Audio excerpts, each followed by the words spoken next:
And this is the Death Knight Tell Me When profile for patch 7.15. A lot of things have changed, not so much with the class, but definitely with the profile. So a few things just to go off here in Frost. I've added Remorseless Winter into the rotation, and I've also put in handles for when you're using certain talents. More importantly, when you're using Sindragosa's Breath, you should no longer be told to use Frost Strike. It'll make it so that you maintain your runic power as much as possible to maintain that buff as long as you possibly can. So what you're seeing right now is exactly that. While Breath Sindragosa is up, it'll have you pop as many things to keep your runic power up as high as you can so that you can get the most out of it.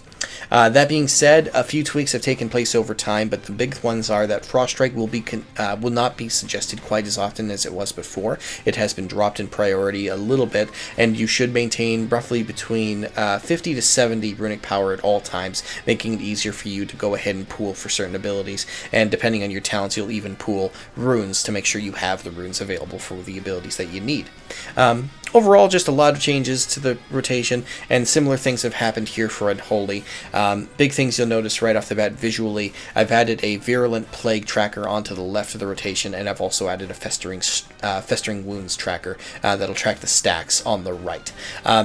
Changes that have happened to the rotation, more or less, the big thing is that I've made it so that you'll be able to use a bit more of your death coils than you were before, and you'll also notice that your Scourge Strike will show up at least 50% more often than it did in the previous builds.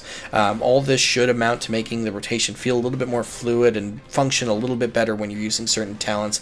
More importantly, when you're using abilities like Dark Arbiter and all those things, it will have you pool your runic power just a little bit more than normal, just like the previous build, but it's a bit more efficient than it was before. One thing I did add, and it's still kind of in a testing phase, but I do have it in here.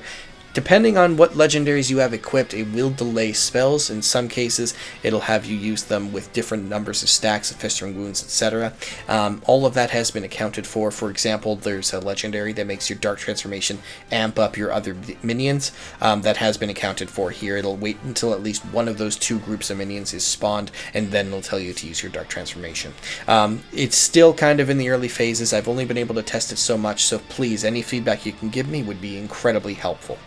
That being said, as I said, what you'll see here is just vast improvements to how you use certain spells, and another thing is that Soul Reaper has been integrated into the single target rotation, and both rotations that were once separate have been confined into one group, making it a little easier to see and understand what's going on. Now, when it comes to Blood, not a lot has actually changed. They've amped up a few abilities, changed a few talents, but the spec itself has not actually changed. So you'll see here is just some minor bug fixes, but nothing too crazy.